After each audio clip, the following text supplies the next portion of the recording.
Ma Mission TV, le miroir du monde. Rien n'est encore perdu pour Martin Fayulu. L'avenir politique, en fait. Oui, je disais que rien n'est encore perdu. Rien n'est encore perdu. Oui, il peut encore Il doit jouer. attendre 5 ans. Non, pas 5. Il peut ne pas attendre 5 ans. C'est comme je l'ai dit. Et que s'il peut avoir l'intelligence de communiquer, et s'il peut être un bon stratège politique, il peut ne pas attendre 5 ans. Parce que nous savons. Il va créer la rébellion. Pas une rébellion.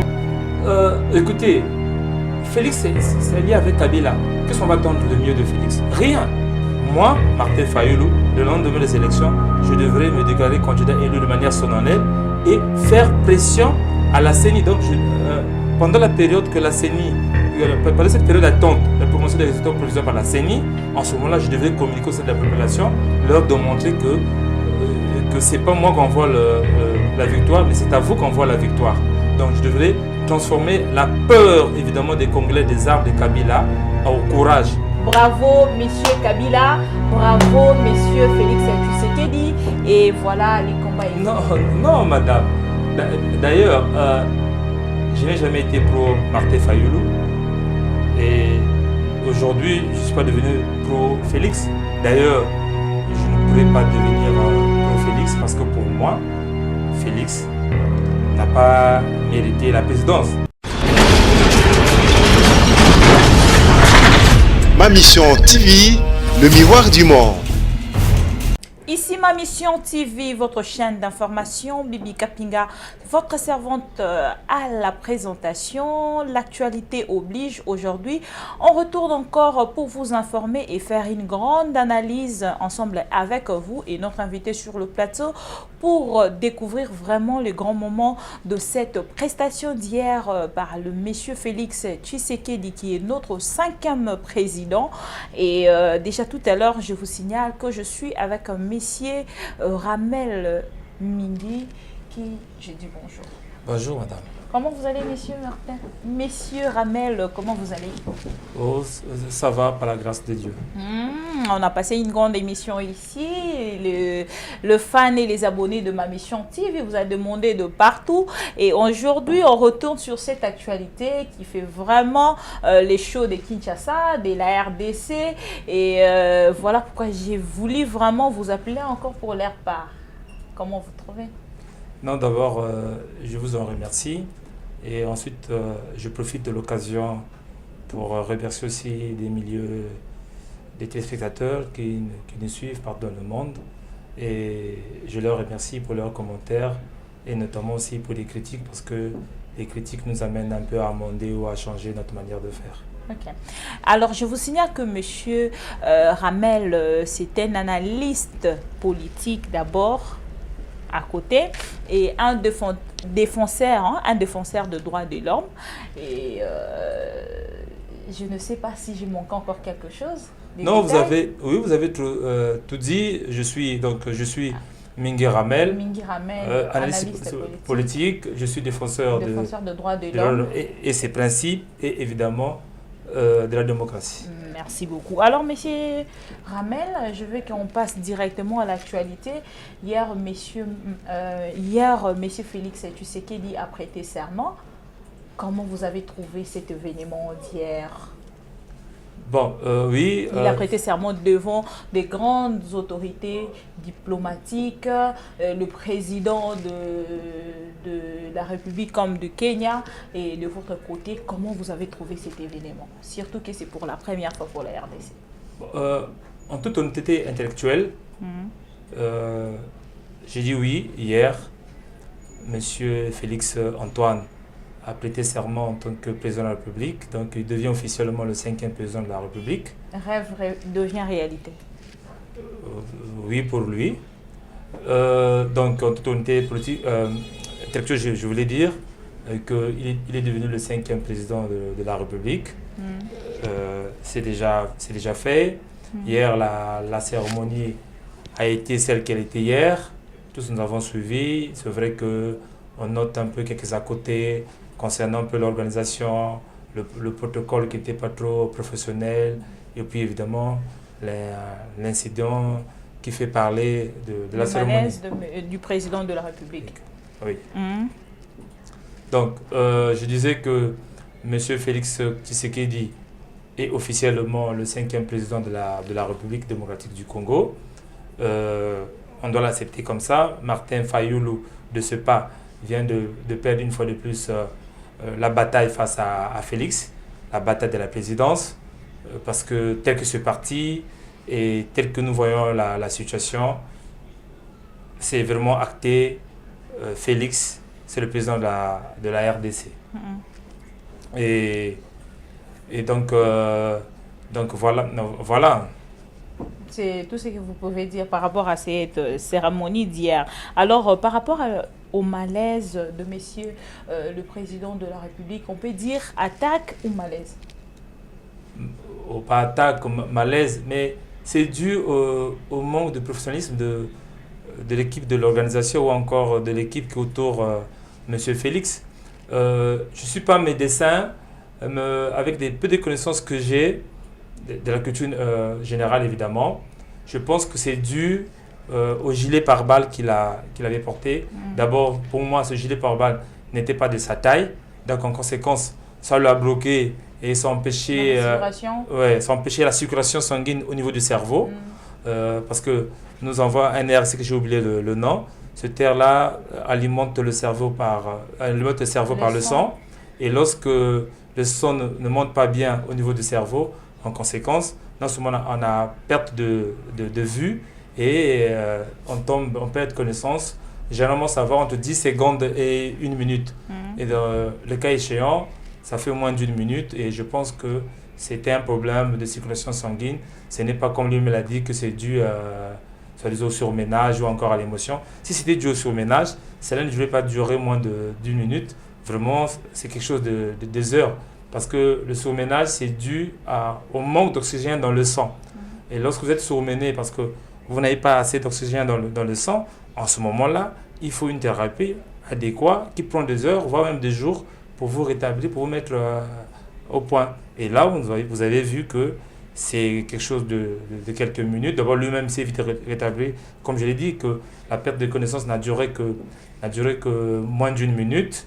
Et pour moi, c'est ce gilet, ce pare-balles, qui empêchait la circulation du sang au niveau du cerveau. Donc le cerveau n'était pas assez alimenté par le sang. Et ce qui a occasionné d'abord, c'est la perte de vue. Donc il avait du mal à lire, c'est parce que sa vue, vous voyez pas, je voulais dire que ses yeux ne voyaient plus normalement bien, et d'où les écrits et le cerveau faisait que répéter ce qu'est la répétition de paroles. Des paroles, tout ça. Donc pour moi, c'est ce gilet pare-balles, d'abord, qui n'était pas de sa taille, et ensuite, c'était pas aussi un gilet pare-balles de qualité, parce que un président de la République, on ne peut pas le faire filer un gilet pare-balles des simples combattants. D'abord, le volume c'était vraiment épais parce que c'était vraiment visible, mais que même, je ne dirais pas un aveugle, mais tous on a vu qu'il avait enfilé un gilet pare-balles. Et puis ce spectacle-là, ça ne rend pas la République. Et alors, si on doit prendre ça de côté d'abord, prenons le moment quand c'est arrivé, ces moments-là, on a constaté, au lieu d'appeler vite d'abord le médecin, il y avait déjà de pasteurs qui l'avaient entouré, en train de faire une grande prière. Et c'est ce qu'on constate déjà en Afrique depuis un moment. Quand il y a l'urgence pour une personne concernant la santé, la personne va plus à l'église qu'à l'hôpital. On cite beaucoup plus les pasteurs et on voit déjà que ça débute avec le président. Malheureusement, c'est encore ça l'Afrique, nos pays. Vite, lorsqu'il y a quelque chose, on voit toujours le diable, il y a une main noire quelque part. Donc, même dans la cité, moi personnellement, j'ai suivi la cérémonie devant un poste téléviseur à la cité, dans un bistrot de mon quartier. Les gens s'agitaient déjà. Je me disais que c'est sûr, c'est des lots qu'on a donnés. Sur place, il y a eu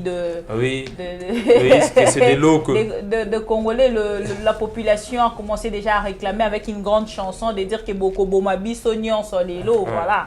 Malheureusement, directement, M.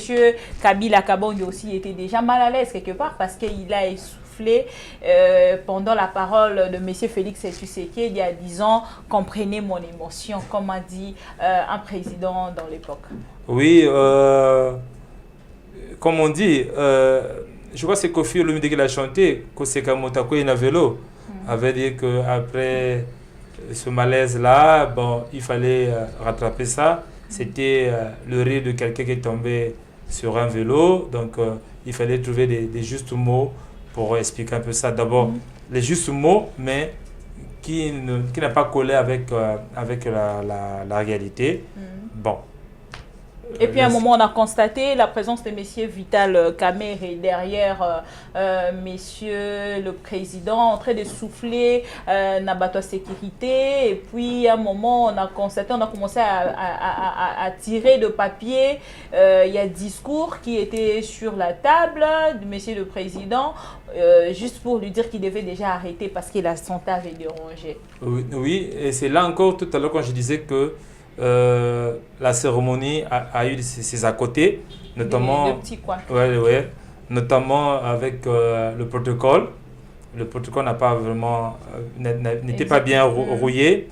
Et ensuite, la présence de Vital Kamerhe qui s'est fait un agent de protocolaire. D'ailleurs, mes félicitations à Vital pour ce changement de métier ou de profession. Donc, voilà un peu. Et vraiment, c'est des choses à ne pas refaire parce que ça salit un peu l'image, l'organisationnaire du pays, puis ce n'est pas bien. On part vite quelque part, s'il vous plaît, excusez-moi. On part vite quelque part où on a constaté qu'on a remis tout, la moirie. Oui. On a remis le drapeau. Oui, on a vu le drapeau, oui. Quoi d'autre? La Constitution. Oui, la Constitution. Oui, le fanneau, donc le char. Oui, mais ce qu'on n'a pas pu constater, parce que dans le temps passé, je ne sais pas si dans la passation, on ne donne pas le pouvoir, en fait, Yakoutim. Bon, c'est avec vrai. le chef coutumier, cette cérémonie-là, en fait, c'est ce qui a beaucoup plus manqué dans cet événement, je ne sais pas. Oui, parce que je me souviens en 2006, lorsque Kabila, Joseph, a prêté serment, il y a eu cette cérémonie aussi des chefs coutumiers qui sont venus leur remettre des choses, qui sont allés un peu loin, qui l'ont adopté. Et en 2011, c'était pareil, mais cette fois-ci, on n'a pas vu. Bon, est-ce que logiquement cette cérémonie-là devrait vraiment se faire et pourquoi cette cérémonie n'était pas faite, ou à l'époque on le faisait pour montrer à tout le monde que, puisque vous savez avec moi que Joseph Kabila ne méritait non plus aussi la présidence et qu'il n'était pas fils du pays, donc il fallait faire croire aux gens qu'il est fils du pays, et voilà pourquoi les chefs coutumiers, donc il fallait appeler aux chefs coutumiers venir auprès de lui. Je ne sais pas pourquoi. Si c'était pour ça, bon, voilà pourquoi la dernière fois, pendant la cérémonie de Félix Tshisekedi, on n'a pas assisté à cela. Bon, est-ce que cela fait partie du rite dans notre tradition ici en RDC?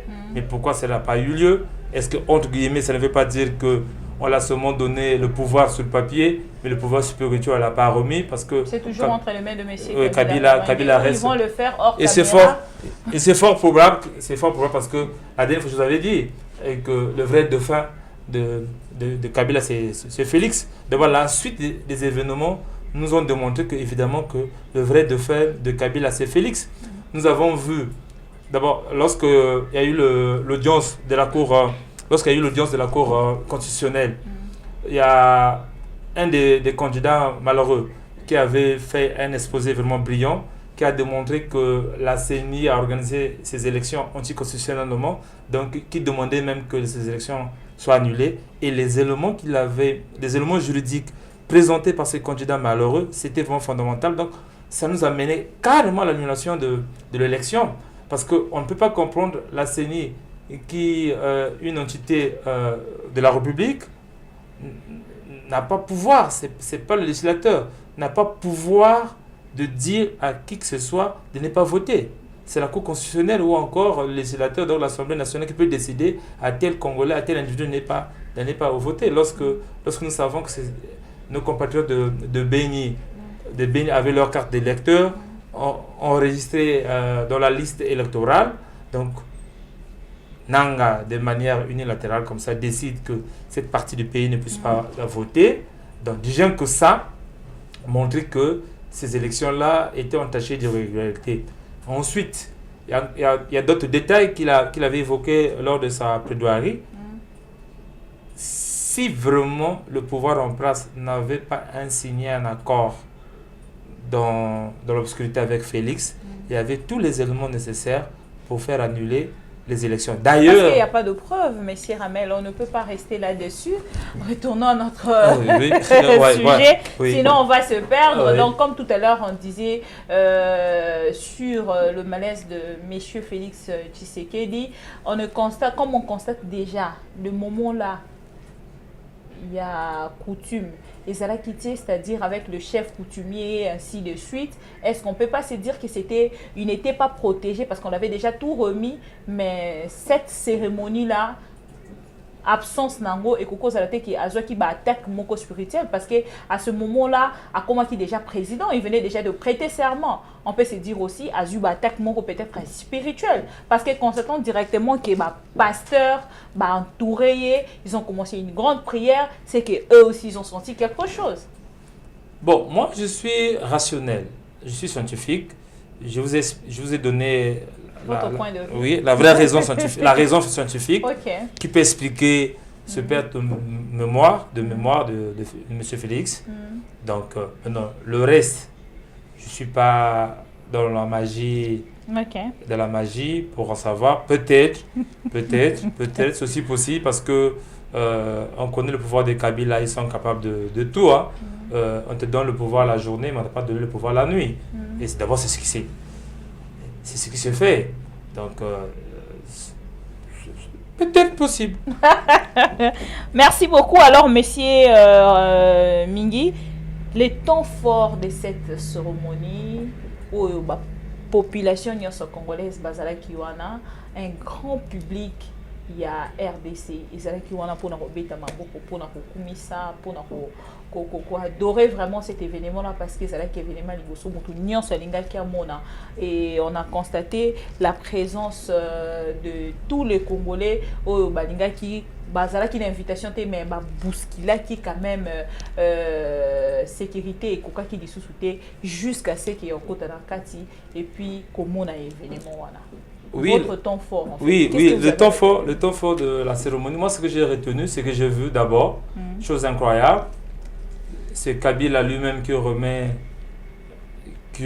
les instruments de la République à Félix. Ouais. Donc, ça veut dire que c'est moi le père, je t'adopte, parce que c'était pas Kabila. Kabila devait remettre ces instruments de la République aux mains de la Cour constitutionnelle, et c'est la Cour constitutionnelle qui devait remettre à Félix. C'est ça le protocole. Il a démontré seulement l'affection. Non, pas de l'affection. Ça veut dire ceci que c'est mon pouvoir, et donc je te le donne provisoirement. Parce que si Kabila avait remis vraiment le pouvoir à la Cour constitutionnelle, pour que, évidemment, que la Cour constitutionnelle coupe ce cordon ombilical du pouvoir avec Kabila, c'est la Cour constitutionnelle qui devait couper ce cordon-là. Donc, en remettant à la Cour constitutionnelle, on coupe le cordon du pouvoir de la République avec Kabila, donc de la présidence. En ce moment-là, la Cour constitutionnelle renoue ou encore met un cordon entre la République et Félix. Donc c'était la Cour constitutionnelle d'abord, au moment de la Cour constitutionnelle, de remettre ces armoiries, le drapeau, la Constitution, donc ces éléments symboliques du pouvoir à Félix. Et c'est même, à la rigueur, le chancelier national de la République qui devrait peut-être faire porter à Félix le char de la République, mais pas à Kabila. Donc, on a vu tous à la télé que c'est Kabila qui prend les harmonies, qui remet à Félix. Donc, c'est mon pouvoir, je te les donne provisoirement. Mais ce n'est pas ça qu'on appelle la passation du pouvoir. Non, c'est pas ça. La passation du pouvoir, c'est ce qui s'est fait aujourd'hui, au niveau de la palais de la Nation. Ce qui s'est fait hier, c'était une audience publique. Ce qui s'est fait hier, c'est une audience publique de la Cour constitutionnelle, c'est-à-dire qui constate que le président en exercice n'est plus là et le nouveau président rentrant. Donc il présente le nouveau président rentrant avec un acte républicain confère le pouvoir au nouveau président. Et l'institution ou encore les personnes habilitées à conférer le pouvoir républicaine à une personne donnée, c'est la Cour constitutionnelle concernant notre pays. Donc c'est la Cour constitutionnelle qui devrait remettre les insignes du pouvoir à Félix. Ce sont les insignes du pouvoir à Félix. Maintenant, la remise et reprise, ça s'est fait aujourd'hui. Où ils s'échangent des consignes, des dossiers et tout ça, et voilà. Qu'est-ce que vous pouvez dire par rapport, qu'est-ce qu'on peut retenir en fait par rapport à cette cérémonie? Bon, donc je disais que pendant la cérémonie, ce que moi j'ai retenu. Aujourd'hui, on retient que M. Félix Tshisekedi Tshilombo, président de la République, 5e président de notre pays. Oui, je l'ai dit, je le répète, oui, il devient officiellement le 5e président de la République et que Martin Fayulu, je le répète, vient de perdre une fois de plus une bataille. Donc, pour moi, j'ai retenu le moment fort, comme je l'ai dit, ce geste de Kabila. Et dans le discours de Félix, j'ai vu que c'était un discours flatteur. C'était un discours flatteur. Il a voulu flatter un peu la population. Il a voulu flatter un peu la population congolaise. Il a voulu montrer aux gens dans son discours qu'il n'est pas l'otage de Kabila. Il n'est pas l'otage du pouvoir de Kabila, mais c'est lui, il a gagné ses élections. Donc, c'est ce que moi je vois dans son discours. C'est vrai, je reconnais que dans son discours, il parle de la libération des prisonniers politiques encore et les prisonniers d'opinion.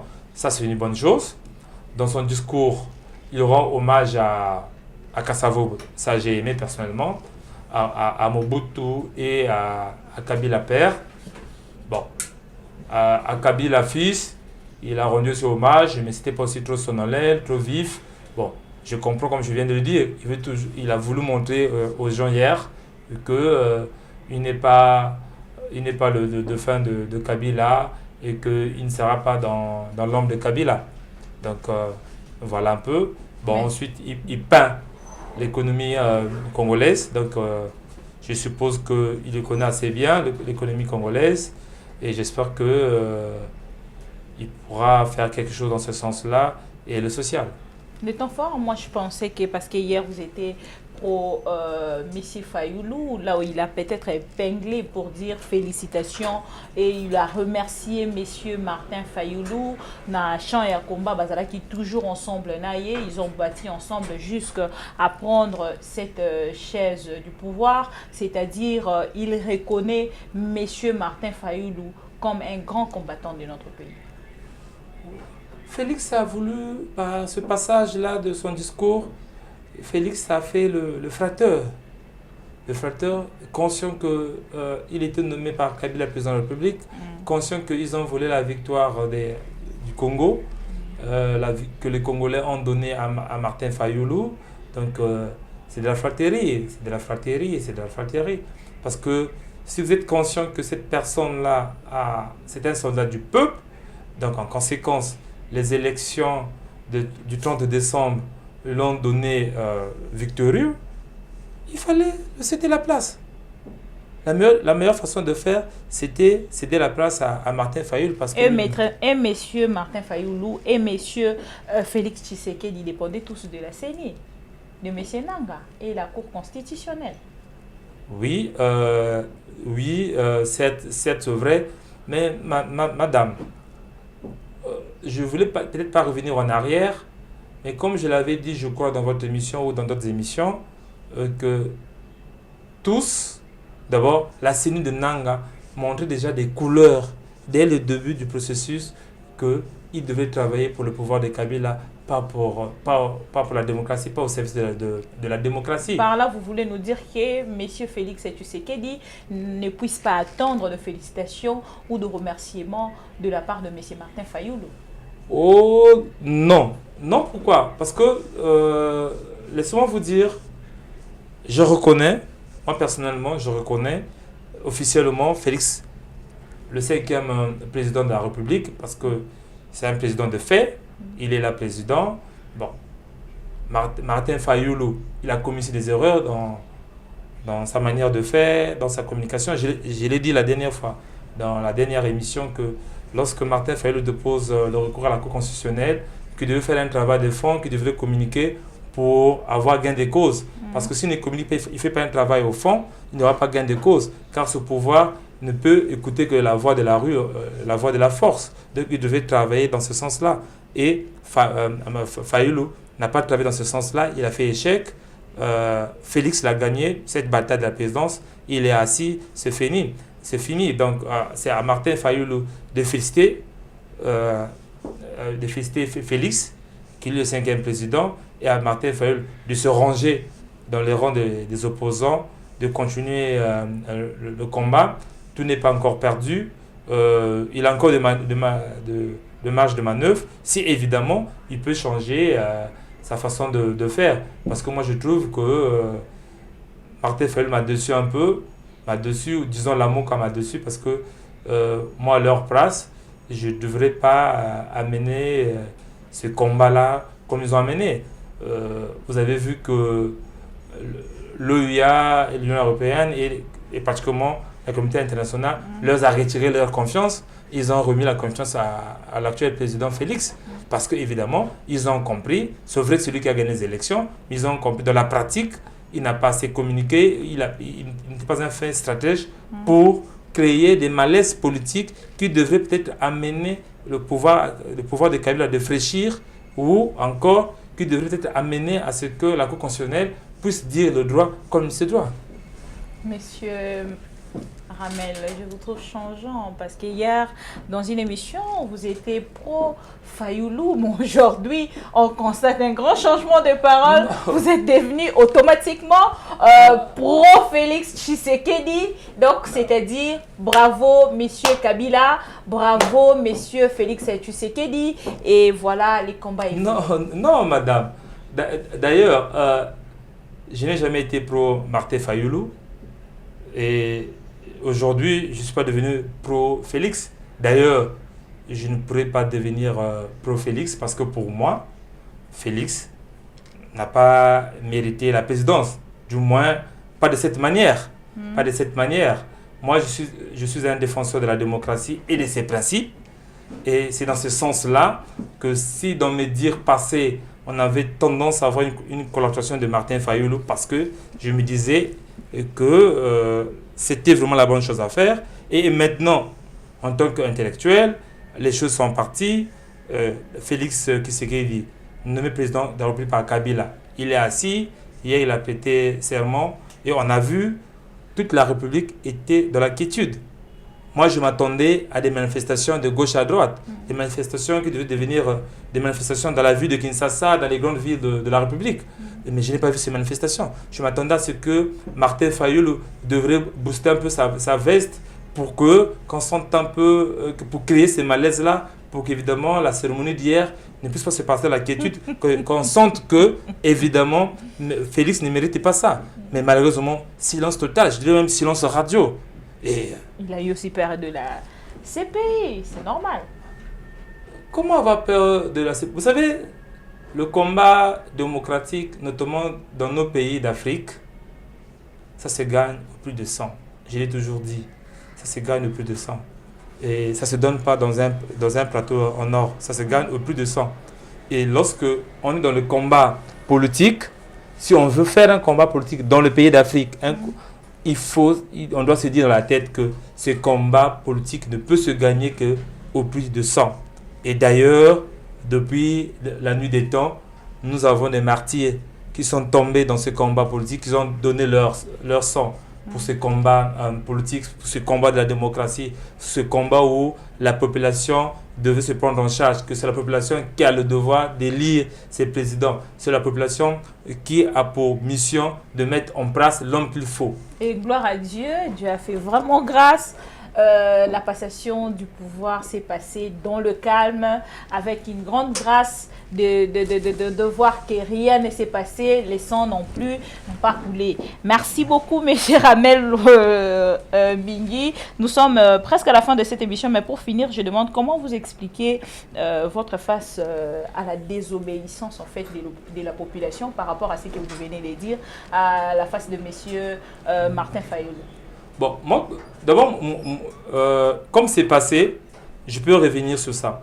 Moi si j'étais Martin Fayulu, d'abord, au lendemain du scrutin, je devais me proclamer président de la République élu. Il a fait ça. Il a prêté serment. Non, le lendemain du scrutin. Moi, Martin Fayulu. Donc, on vote le 31 décembre. Parce que je savais qu'on ne devait pas attendre quelque chose de la CENI. Là, vous restez dans la violence. Non, pas dans la violence, mais plutôt dans le combat politique. Et je vous ai dit que face à un pouvoir dictatorial, d'abord, c'est Nelson Mandela qui le disait, que c'est le professeur qui détermine le site de combat. Le professeur en face, qui est le pouvoir de Kabila, détermine le site de combat, c'est la violence. On lui donne la violence.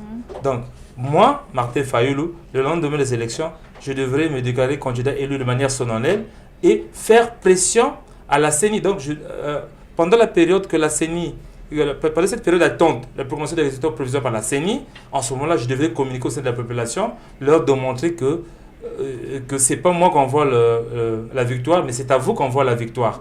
Donc, je devrais transformer la peur, évidemment, des Congolais, des armes de Kabila, au courage.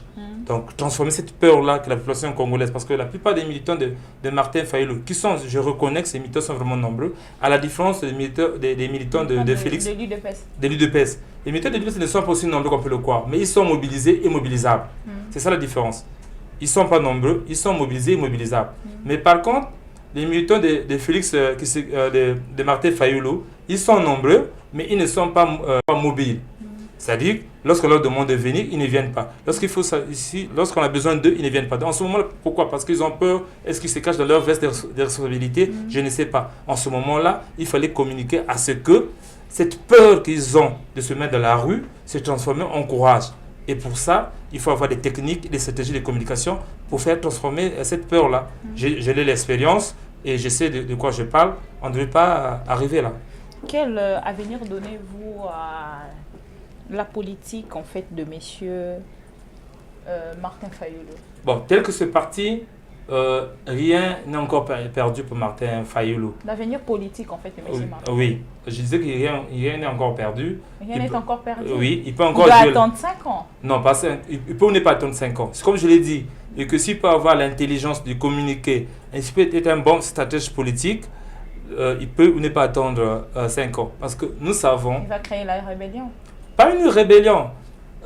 Écoutez, Félix, c'est lié avec Kabila. Qu'est-ce qu'on va attendre de mieux de Félix? Rien. Donc, il faut jouer sur ça. D'ailleurs, d'ici là, lorsque le gouvernement sera nommé, on aura déjà des signes.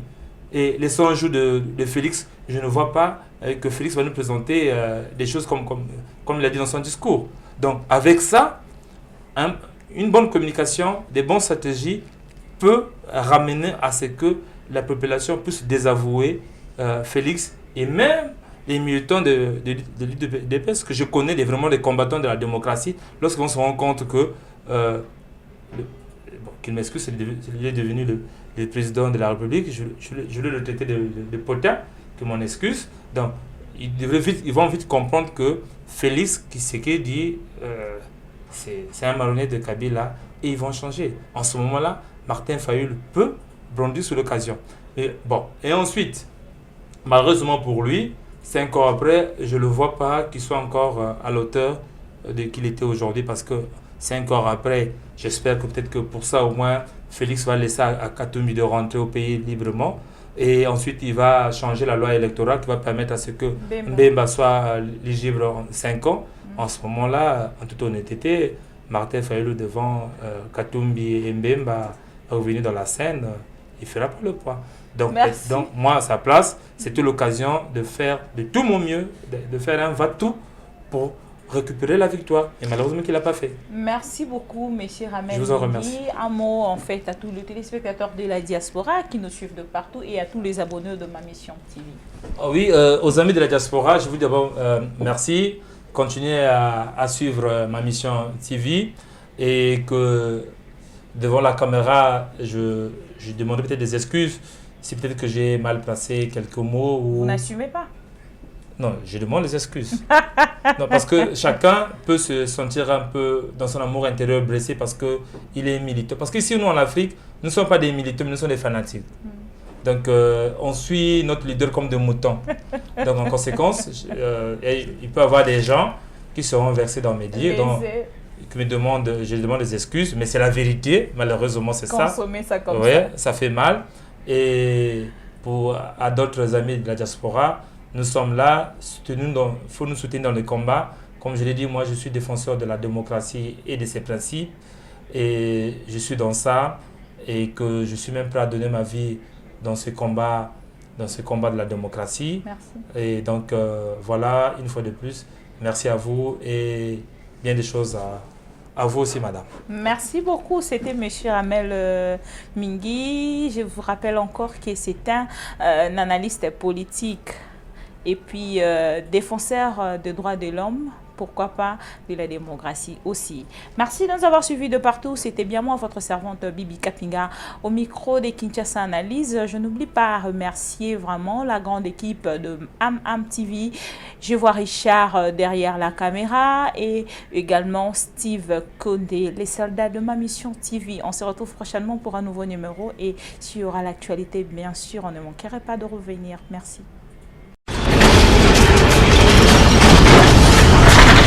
Ma mission TV, le miroir du monde.